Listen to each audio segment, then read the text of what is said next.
This podcast is brought to you by the IIEA, sharing ideas, shaping policy.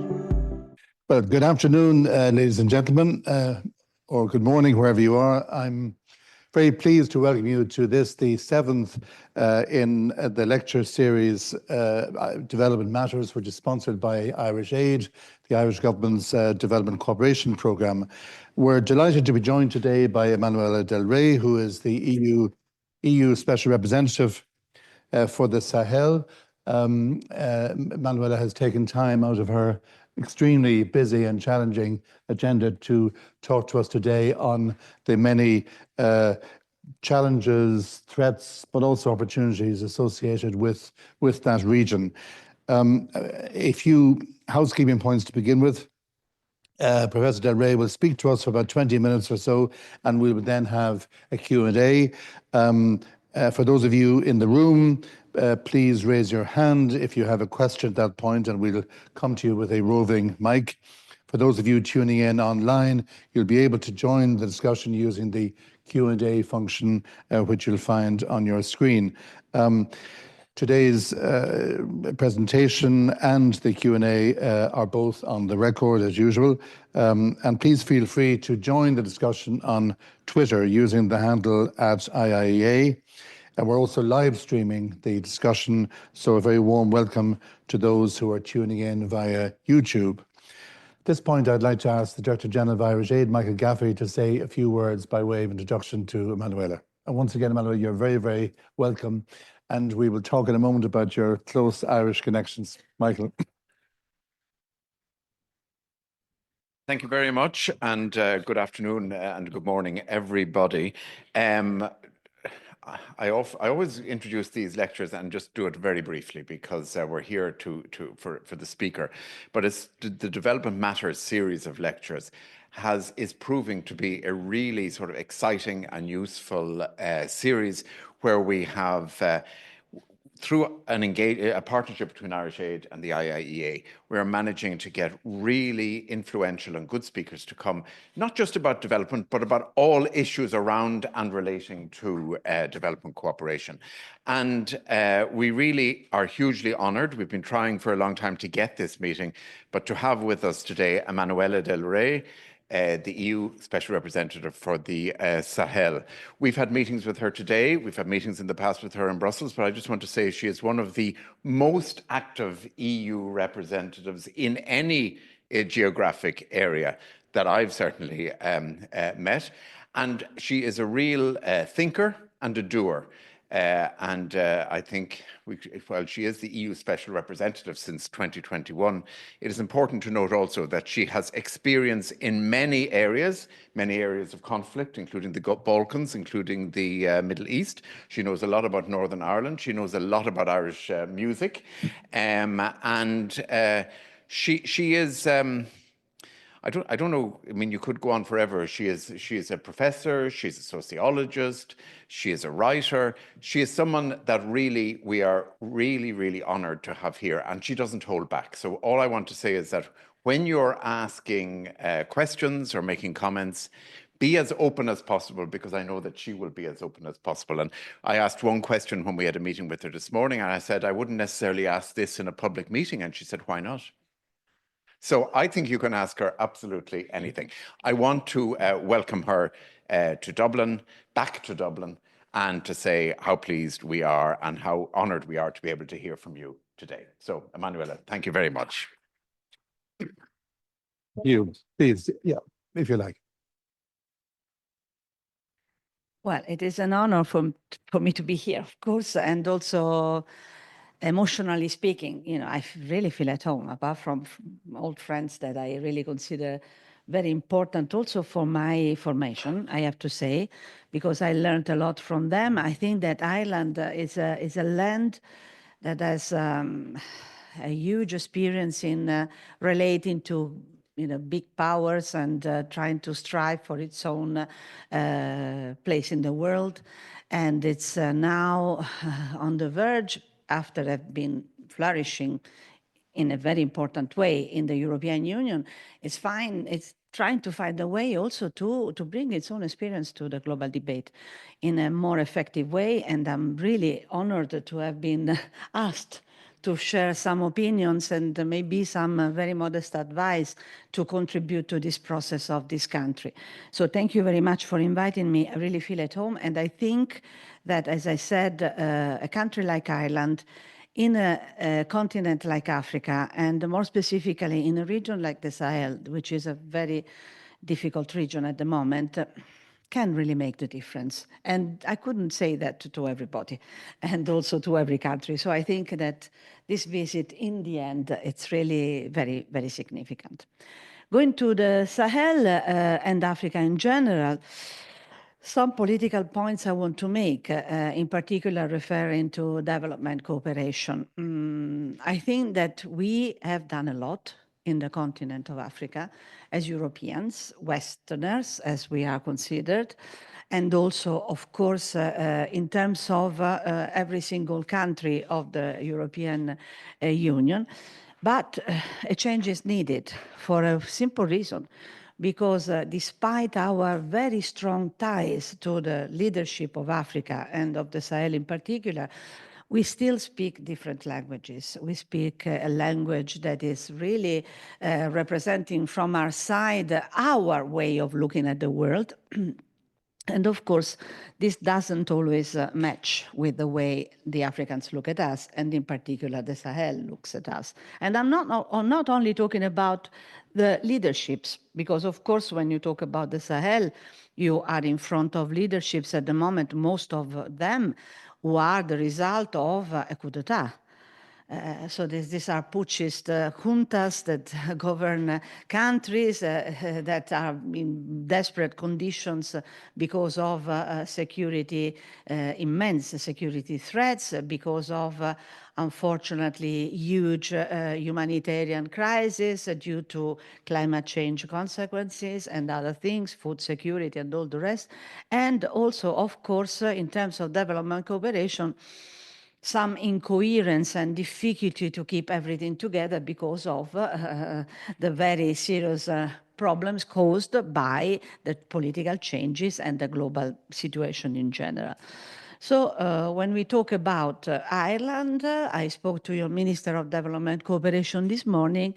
I suggested something very humbly, of course, but I suggested to make an action plan and obviously to concentrate on the things you do best, in which you are more capable. For instance, reconciliation between communities, and also, for instance, climate, because you have an experience in that and you have always focused on that. Education at large, starting also from the most simple things, not necessarily with the ambition of creating a new system of education, because it's very difficult. Consider that in Mali and in Burkina Faso, terrorists have demolished completely something like 6,000 schools. And every time a new school is built, something happens, the flood, or I don't know, a drought or whatever, and children are deprived of the opportunity to study. So we have to think about education in a very creative way, because of course the most important thing is to give people the instruments to understand, especially the reality in which they live. Now, regarding the European Union, because in this particular moment, I am the European Union representative, special. Don't deprive me the opportunity of being special, special representative for the Sahel. The European Union has done a lot so far, but since 2021, when I started my mandate, so many things have happened that have changed completely the attitude of the European Union. We had 2 coups d'etat in Mali, in 2020 actually, and 2021, but I was vice minister at that time, so I also know the previous president that resulted from the first coup d'etat in Mali. Then we had 2 coups d'etat in Burkina Faso, and last year we had a coup d'etat in Niger. So you can imagine, out of the 5 countries of the Sahel, which is composed by Mauritania, Burkina Faso, Mali, Niger, and Chad, 3 have had coup d'etat that have changed completely the political panorama. 1 is in a complicated situation. Chad, because when the former president died in action during a battle, he was substituted by the son, which was de facto taking power without a normal, let's say, democratic election. And therefore, Chad also is seen with suspicion, because we don't know whether the things will go in a way or another, although Chad at the moment had some elections that legitimated the president, son of the former president. So you can imagine how complicated it is. We don't want to go into many details regarding this. Let's go back to development cooperation, which is the most important thing. Who does development cooperation? Is there the money? What is civil society doing? In what relation are we with the structures in place in the countries of the Sahel? Well, at the moment, the European Union, I told you, in front of this very complicated situation, somehow panicked. So much that, of course, we decided to suspend budget support to the countries. We decided to be more prudent in terms of development cooperation funds and projects. We decided to stop the dialogue with some countries in terms of talking to the leadership. And we would like to continue development cooperation only through the local communities, not through the governments. In all this, what has emerged is that the European Union, as a body of 27 member states, is in difficult conditions, because, of course, it has decided, in particular, the High Representative of the European Union has decided to interrupt many of the relations. And this has, of course, had as a consequence the fact that at bilateral level, meaning all the single member states have decided to act on their own and to, for instance, continue to invest, continue to have high-level relationships with the leadership. And, of course, this has created a system by which we have, on one hand, Germany, which is a giant in the region with a huge amount of money, continuing its activities independently, while France, as you know, has stopped all the activities and is really in a situation of stalemate, I would say, as well as, I don't know, countries like Italy that is continuing its relationship with Niger to the point of keeping its own troops in Niger while everybody else wants to leave. So as you can see, there is a lot of, let's say, independence in deciding what to do. What is the benefit for the countries? Do we get a benefit also? Because when we talk about the countries of the Sahel, we talk about partnership. Partnership is a very strange concept in the sense that in the world of diplomacy and international politics, when you talk about a partner, you make a revolution. Because consider that until recently, we used to talk about the countries of Africa and the Sahel as, I don't know, third countries, faraway countries, exotic countries, something like that. And now we talk about partnership. Partnership implies to be equal, to take decisions together, to look at things in a way by which you try to design your future together, being aware of being, protagonist, both of you, in the future. Our partnership is difficult for the reasons I mentioned, for the coup d'etat, presidents that are military colonels or lieutenants or something, but they are in power, and it's very difficult to have an interlocution with them. So you can imagine that we are trying as European Union to keep our partnership going, but we at the moment are reflecting on how to do it, because we have a lot of money in place. We still are the main partner of these countries, but some of the projects have been suspended. Some countries, for instance, Denmark, have recently closed the embassies in Mali, unfortunately. I opened the embassy in Mali when I was Vice Minister of Italy, but Denmark at the moment is closing the embassies. And this is such a pain. I suffer physically for this, because this means that one of us is leaving, and is not present, is not going to speak to the communities, is not speaking to the ministers, not speaking to the functionaries, but this is the reality. To be very concrete, I can tell you that, of course, in my view, keeping development cooperation ongoing is fundamental also for political reasons. Because when you are there, you bring not only your money, but you bring also your knowledge, your expertise, your know-how in general. You bring your ability to interact with communities, and you make a political statement because you recognize a need. And when you recognize the fact that there is a need in a place, that's a political statement. The same with humanitarian aid. I firmly think that if you do humanitarian aid, it's a way also to send a message to the leadership saying, listen, we recognize that your people is suffering.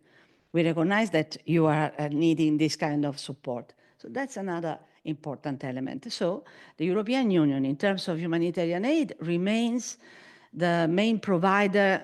At the moment has been surpassed by Germany and the US in Burkina. But anyway, we are still amongst the first three. And at global level is the main provider of humanitarian aid. This is good news, I think, because obviously, at least this principle we are keeping very strongly. Regarding development cooperation, as I said, on one hand, there are member states that decide on their own. And I think that Ireland is in that direction, going in that direction of taking some decisions that can really make a change, as I said. But also, we are keeping the European Union as a reference point very strongly because we have done very much in the past, and we should not erase everything that we have done and all the things that we have been able to achieve. Just to give you an example, we managed with great difficulty to keep almost €1 billion of euros of development projects in Mali, while everything was collapsing. The European militaries were going. Nobody's talking to the leadership. We want to cut the dialogue. There were sanctions imposed on the country, but I myself also fought for this. We decided to keep development cooperation projects ongoing because that was absolutely necessary. You cannot just change also your image. You know, we are the body that provides development cooperation because Russia doesn't, China doesn't, others so and so. So, you know, we are development cooperation and humanitarian aid embodied in an institution. One last word about just giving you hints of the complexity of the situation. And I just want to tell you one thing also, especially the young people who are here. Complexity is the key.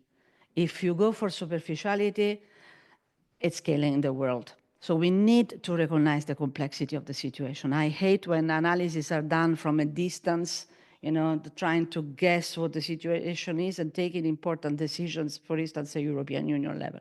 We need to recognize the complexity. And this is why I want to make a point on civil society. Civil society in the Sahel, as elsewhere, is a key actor, absolutely key. Consider that in Burkina Faso in 2014, it was civil society that created the conditions for a first coup d'etat and a change of government.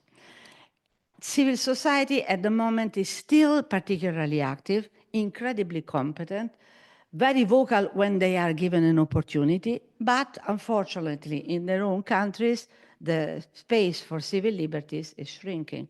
So of course we are trying to work to preserve their opportunity to act. But they are also affected by other things. For instance, the fact that they are not organized. They find it very difficult to interact with each other. They keep a distance from each other because they are always a bit suspicious. They are not able to become a critical mass to bring messages to the governments. And this is a serious problem because, of course, we would like to help them to do so. But given the other problems, it's also very difficult to reach out to them.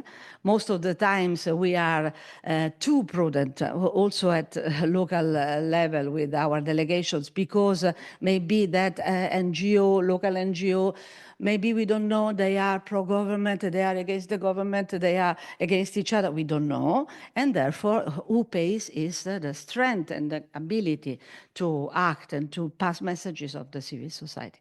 So you can imagine, when you deal with this kind of situations at regional level, it's a real difficult situation. But the good news is that, and this is something that I tell our friends in the Sahel all the time, that 27 member states of the European Union, they all look at the Sahel as an important region.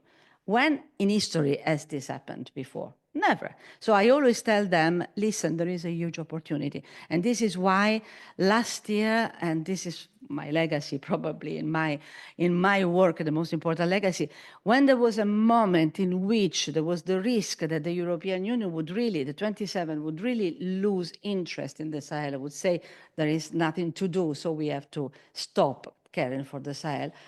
I insisted so much. And I actually obtained that in February this year, on the 19th of February, all the 27 member states declared that they wanted to remain engaged. The problem is how, and this is where you come in, because it's from you that we get the suggestions, of course, and we need you to be more vocal, of course, because I think that from people who work on the ground and know the communities, know the language that we don't speak at institutional level, it's from them that comes the real perspective for the future. So I think that a meeting like this is very important, but we need more Africans. So we need more opportunities for the Africans to come here and share, more opportunities for the local communities to be vocal, and more opportunities for you, Irish, to share your expertise. And there is no country that can contribute more at community level than Ireland, I think.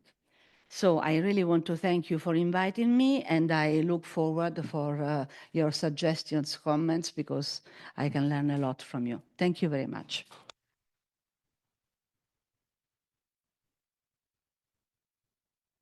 Well, thank you very much, Emanuela. That was a very rich and stimulating presentation, and it raises all interesting questions in my mind. We'd now like to open the floor for questions. Can I just ask, straight off on my own behalf, listening to you talking about the complexity and the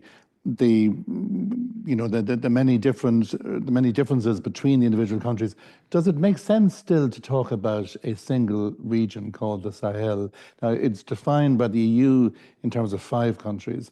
The UN, I think, has a wider definition, but I'm just curious, does it make sense to have a label like that when you're really, about the only thing that they seem to have in common is the recent habit of military coups, which have affected 3 of the 5. But I'm just wondering, in a more serious way, do you find it useful to think of them as part of a single group? This definition of 5 countries corresponding to the Sahel is French. So they decided that these were the 5 countries. It is true that there are other definitions. Don't laugh, because we have a French amongst us. He's very welcome. You're welcome. You're welcome in our community. Okay. I'm joking. And now, of course, it's my political advisor. But I was saying it's France that decided virtually. I can tell you that I'm always afraid of these geographical definitions, although they're very useful because at least you know where they are, you know the country.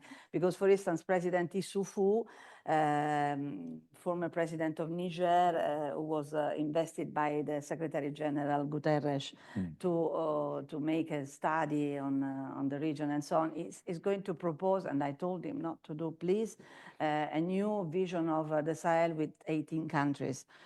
So, now, 18. Please. No, I think it's important to know that the Sahel geographically is there. Of course, we could expand it a bit more to Sudan and to the east. But certainly what is important is the fact that we refer to the 5 countries that until now were the focus of our policy. At the moment, 3 have formed their own Yes, alliance, yeah. but the Americans, for instance, I was in Washington last week, they insist on saying, who cares? They can do what they want, apart from anything in our European Union. We have had a lot of changes of geography in the history.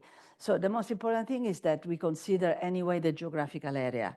And then all the changes, of course, we take into consideration, but they should not affect the idea that we focus on that.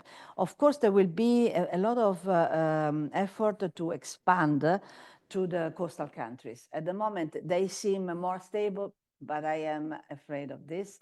And therefore, everybody's thinking that Côte d'Ivoire, Ghana, Togo, and Benin are probably more reliable. But these things, I think, should not be taken into consideration because all the dynamics internal to West Africa are all interconnected. It is as if you say that Italy and France should not be considered together.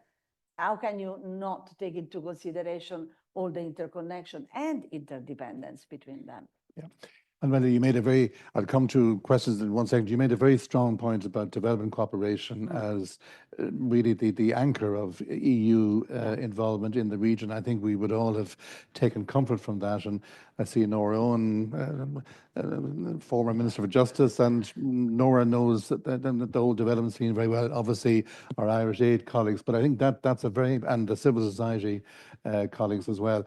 But it does strike me that support for civil society, it's a pity in a way that there isn't a platform of some kind in those countries which would bring them together. I'm thinking of the fact that in relation to the SDGs, every government is supposed to, every country is supposed to actually have a national consultative platform. Is that your experience in relation to those 5? Well, one of the major problems in the region is the national dialogue. For instance, when it comes to the political, processes in each country, because we cannot imagine how rich the differences in the society are. Not to mention the fact that there are really hundreds of different languages that are not intelligible between them, and the different traditions, affiliations, and things. So starting from this is very difficult. And as regards civil society, I told you the major problem is the political climate. They've been strong in the past. They are still important, but because of this climate of suspicion and the idea that you never know what the consequences could be, there is a lot of difficulty in finding a proper platform. To be honest, France has suffered in Burkina Faso. There was 4 people were arrested on suspicion. Yes, are still arrested. Were arrested. Because they were, under suspicion of having trying to create some form of support to civil society. So you see, the climate is not good, certainly, but we have to preserve the idea that we could support civil society, while instead some people say, also in the European Union, why should we support civil society when it's not a good civil society? Now, good or bad civil society is very difficult to take the responsibility to say this is a good civil society, this is a bad civil society. Absolutely, yeah. Nora.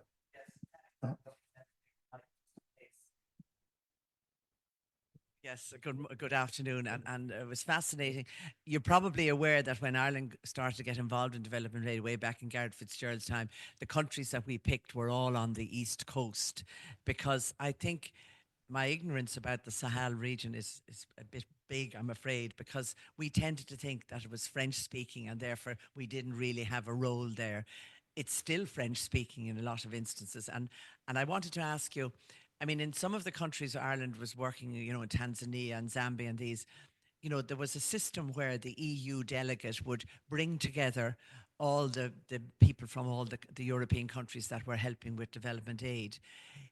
Does that happen in the Sahel, in this region? I mean, it would strike me that if you have lost contact with the government, you have to find some other mechanism to develop a table for people to sit down at. So the EU delegate would, and I wonder how many EU people you have giving out that amount of money. You mentioned the figure of 1 billion. You must have a big staff.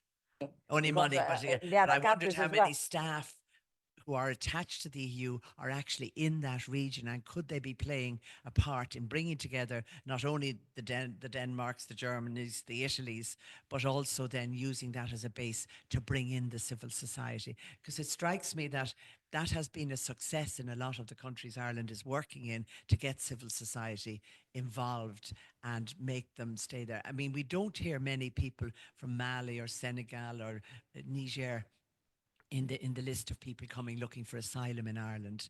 They tend to be from other countries. So I just wondered, that whole area of making a structure available to allow the growth of both civil society, but also a government link. Well, actually, we have this system still, in the sense that, of course, the European Union delegations that are diffused in every single country, of course, they make a lot of initiatives in this sense. The real, but usually these are projects that have an effect on the idea of reinforcing the relationship with the European Union. The real problem is that the civil society in itself, the different members in the different capacities, the different organizations within the country itself. They very rarely find a way of organizing themselves, making platforms, because, as I told you, they are in a way inactive in terms of creating a critical mass, because they don't really cooperate between each other, and this is I think the most important problem that we find in terms of civil society, not to mention the fact that it's very difficult to express themselves, because civil liberties are restricted, freedom of expression is limited. I work very much also with the press, and the press cannot do any kind of investigation. Usually they only get the news from the government, which they then diffuse, but they cannot really have a proper dialogue. Exactly. Although, of course, they have different journals in which they also criticize each other, but the real facts and the capability of having, let's say, a say on what is happening really in the country is impossible. And the same with civil society. For instance, there is a very important civil society organization in Burkina Faso, which is called Les Ballets Citoyens. And Les Ballets Citoyens, they were able to subvert the regime of Caboret.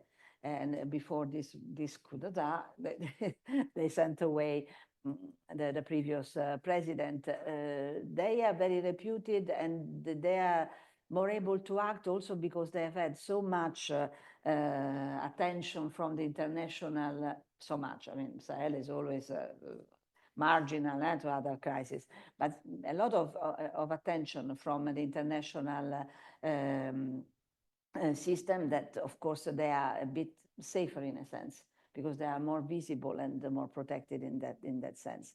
I remember the first one I went to visit them. They are all youngsters, and I sat down, and they said to me, "Okay, now tell me why you feel guilty." I said, "Okay, yes, it's true, I feel guilty." And we started a conversation. For many reasons, we have to feel guilty being Westerners in Africa. But obviously, they are honestly more protected by their own visibility, while most of the others find it very difficult. Yeah, thanks, Emanuela. I have a question here from Brigadier Gerard Hearn, who was former deputy force commander in Minurcat in Chad. You know that Ireland has had some peacekeeping involvement, in particularly in Chad. He says that a great challenge for both EU4 Chad and Minurcat was the absence of any credible coordination between the EU and the UN in terms of the various instruments which were available. People pleaded for more coordination, but but essentially it didn't really happen. Do you feel that there is now a greater openness to coordination between the two in the Sahel? Well, we have a very different approach. That is the problem. The lack of coordination depends on the different approach. Consider that while the European Union, regarding the three countries, and in particular Niger, where there are military juntas in power, has decided to keep a distance, close down, avoid dialogue. I am continuing the dialogue, by the way, not with Niger because it was decided not to have any contact.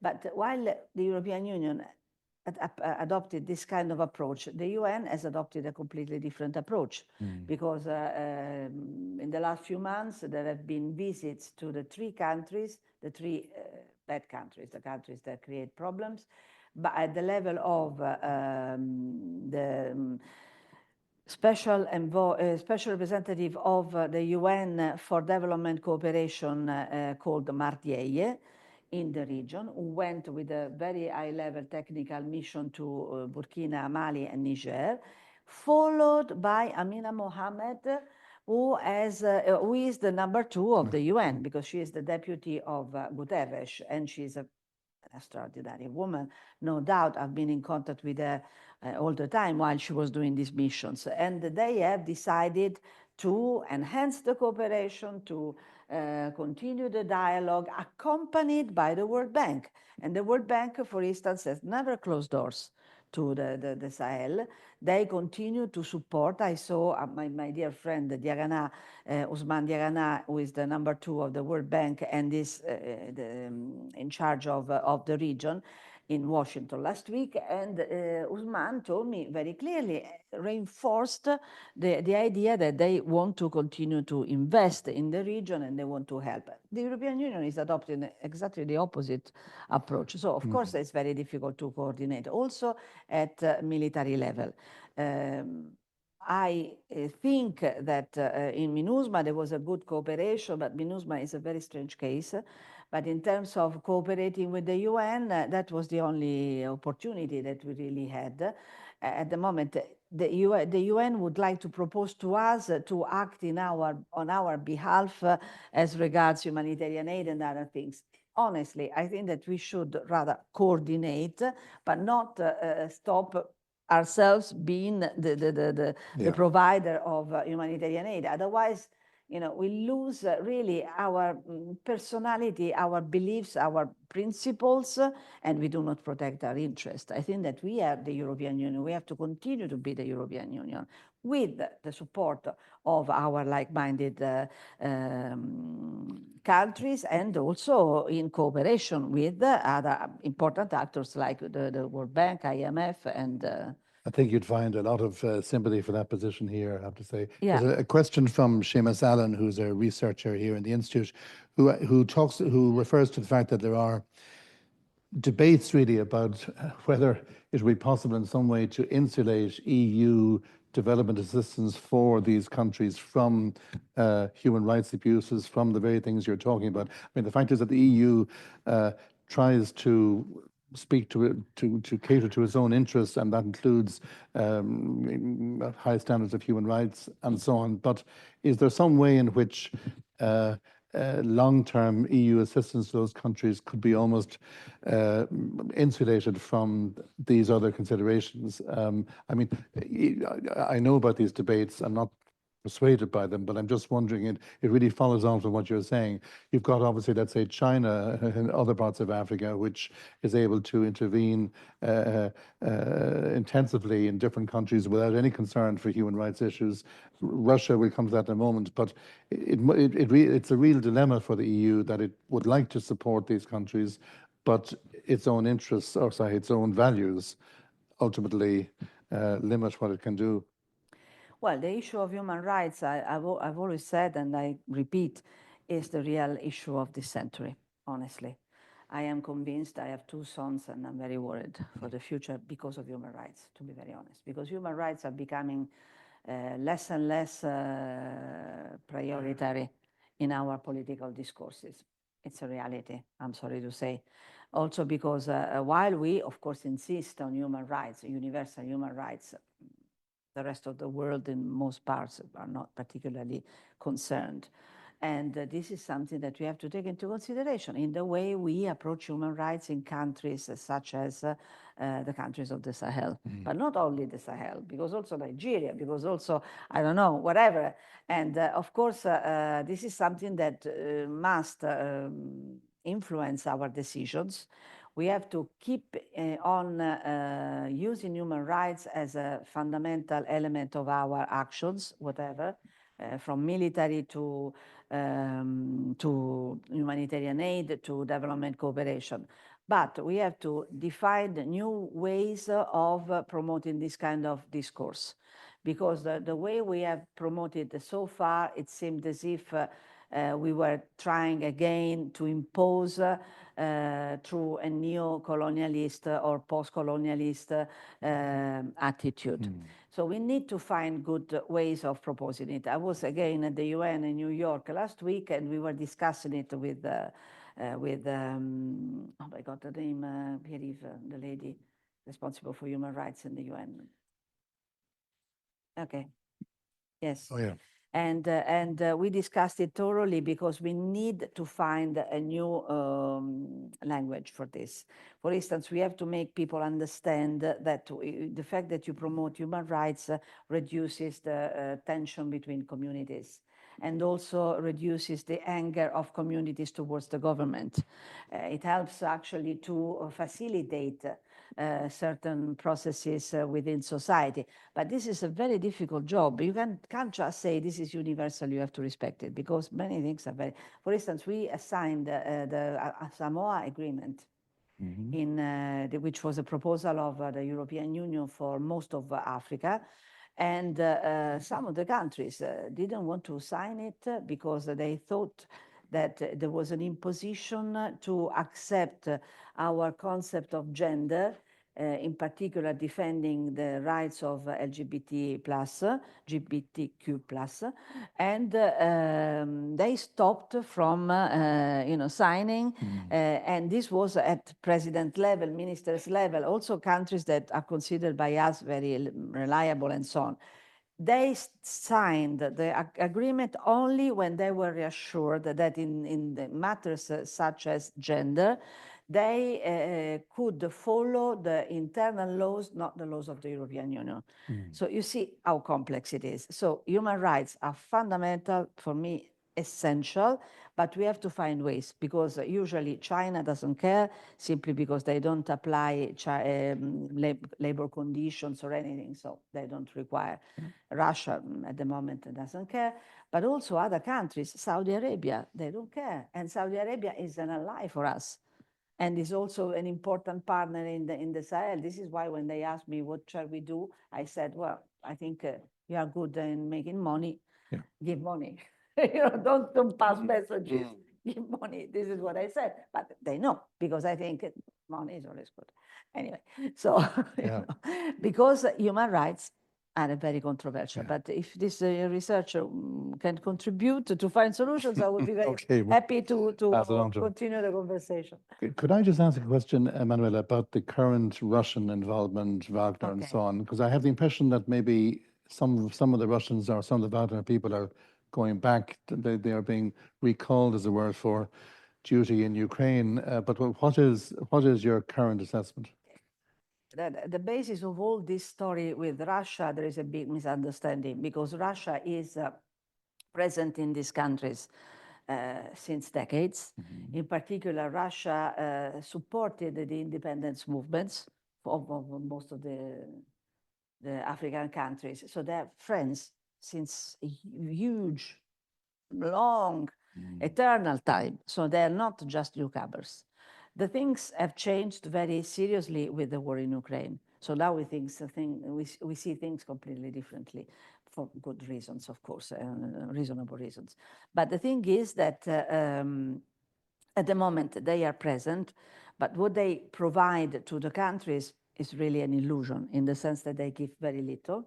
But what the ministers, for instance, with whom I have daily interlocution, say, well, Manuela, if the European Union doesn't give us anything to fight against terrorism, and we don't even have rifles to fight against them, even if they give us 0.5%, it's still better than zero. That is the problem. So we are in competition on a very low level because, as I said, Russia really doesn't give enough. They are present in the territory of Mali in particular. And unfortunately, a big crisis started in 2021 when the new president of Mali, who was the result of the coup d'etat, decided to call Wagner as a Praetorian Guard. They wanted to protect the government, not really to fight against the terrorism. But for us, it was a red line. I remember I went to see the president, Goita, who was still in power, and I said to him, President, consider that if you call Wagner, it will be a red line for the European Union. He didn't care.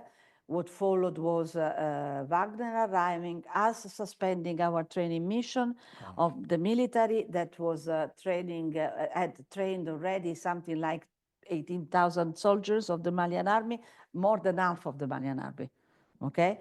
Then France, of course, decided to withdraw Barkhane, and everything precipitated from that moment. The tragedy is that the poor African countries, they lost us and they are not getting anything from Russia. Yeah. So who's paying? Again, Africa. Yeah. Again, Africa. It's incredible. And this is why now the Malians, for instance, insist that when they fight against terrorism, it's their army that is fighting. It's not the Russians, because in reality, the Russians are not fighting. They are there to keep the presence, to annoy us, to make sure that they diffuse disinformation against us. But what the Africans get is very little. It's not, yeah.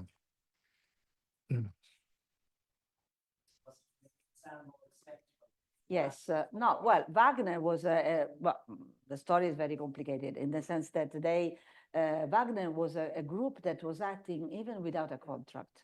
And this was very convenient for Russia because if they were doing well, they would, take the advantage. But if they were doing badly, they would say, well, it's a non-conventional army. Now they want to look more respectable and they want to look more formal, right? Why are you laughing? Because you think.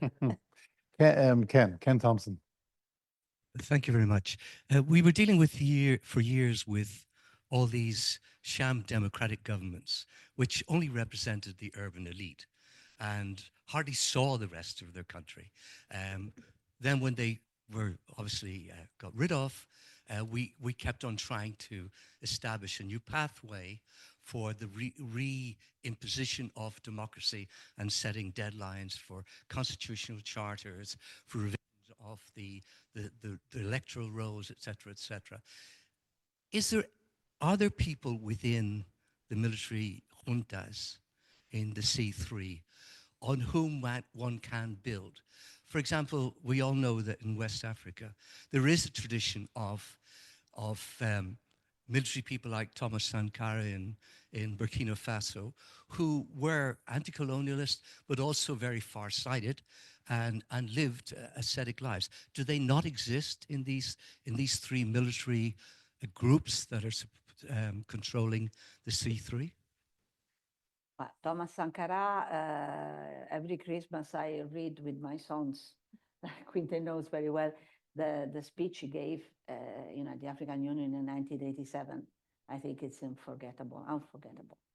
What he said and the level of that man. It's impossible to find today. That's the problem. But if we talk about Thomas Sankara, it's as if we Italians still refer to Garibaldi as our hero. Of course, it's an important hero, but after Garibaldi, so many things have gone through. We have other reference points. In Africa, at the moment, I find that it's very difficult, to identify figures that can really compare or be, let's say, at the level of Thomas Sankara or others of that generation. So, in particular, in the Sahel now, fortunately, even the people who surround the current leadership are critical because they feel that they are not competent enough, that they have come, let's say, that they are in power because of circumstances, but not because they really deserve to be leaders. And this is why the leadership at the moment defends itself from attacks from other parts in the countries. So I think that era has ended. Sankara is still the reference point. But one thing that we are not doing, which the Americans do all the time, is try to identify in civil society, within civil society, people who can really bring new blood to this story, because they've done it during the Arab Springs, they've done it everywhere. They are probably doing something now because they did it with Success Masra in Chad, but then we are not doing it. We Europeans, we have a European endowment for democracy, while the Americans have the National Endowment for Democracy, but the National Endowment for Democracy is a factory of future leaders. The European, no, it's not. And one thing I wanted to say, when you were talking about the past leaders, we are still fascinated by those leaders who look like us. The more they are, they correspond to the image we have, the more we think they are reliable, and we need to support them. We will have to change, because in the end, these people are going to stay in power. They are supported by the population. And despite the bad things they are doing, the huge mistakes, for instance, with France, but also, with their own population itself, they will stay in power. So we have to change this image. We can't have the replication of Bazoum because we like Bazoum, because Bazoum was talking to us in the way we like them to speak to us. People can be different, and we have to get used to it. Emanuela, we have time for two more short questions, and then we will come to a conclusion. So the first one is from Dastan Quaker, who really asks whether the EU's migration policies are working in terms of the challenges represented by the Sahel. Well, one thing that emerges from this conversation and the other conversations we had today in Dublin and yesterday evening is that migration in the end is not the huge priority we think it is, in the sense that we didn't start with migration. We are talking about migration at the end of this conversation. This means that migration is part of the problem. But as I always say, number one, migration is much more consistent, and migration in terms of movements of people, much more consistent south to south than south to north. Right. We know that. And when it's south to north, the great part stops, especially from sub-Saharan Africa, stops in the Maghreb. So, it's a completely different image that we get. Myself, I think that we should not use migration in an ideological way, because I'm not one of those who says that we have to defend the borders of Europe, or that there is an invasion. I'm very worried about the people who continue to die in the Mediterranean and in the deserts, also in the Canaries, because there are daily deaths in the sea. So this is the thing that worries me the most.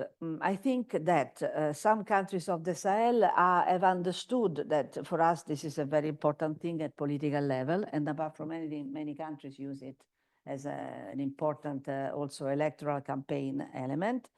And therefore, the Mauritanians, for instance, have started saying, well, if you pay Tunisia to stop the migration, okay, pay us also to stop the migration movements through Mauritania, because Mauritania is a transit country.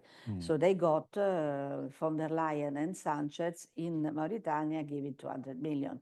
And also we activated the European Peace Facility, which allows us to support military actions on the basis of the migration movements through Mauritania. So you see, it's an instrument. Yeah. The problem is that we have to go to the core of the problem. Now we need really to start thinking about structural responses.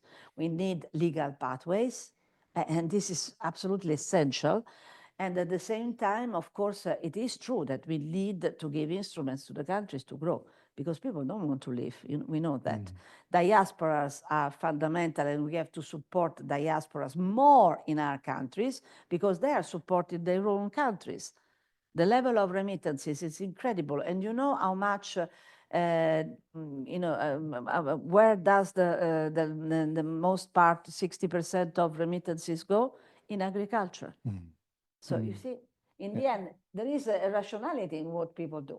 It's not just people leaving and trying to, it's all very rational, and we can contribute to this rationality, doing things. So I don't know.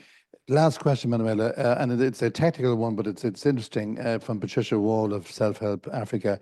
Interesting to have your reaction to the idea of countries in the Sahel leaving the, I think it's called the CFA zone, which means the currency is fixed to the euro. How would this be viewed by the EU, and how might it impact the cost of living in the Sahel in the near future? This has been discussed for a long time. It is true that at the moment it is becoming more urgent because there is this anger towards the West, we have to be honest, and this is considered a colonialist instrument to keep the countries under control. And of course, in the new mood of it has been going on for quite a while, but at the moment it hasn't intensified, of African ownership, not only by the countries of the Sahel, but in general in Africa, because this is the reality. Africa wants to be more independent from these ties, but wants to be more concentrated on partnership. I think that this will be discussed at one point. Although, of course, don't think that the countries of the Sahel don't realize what the problems are.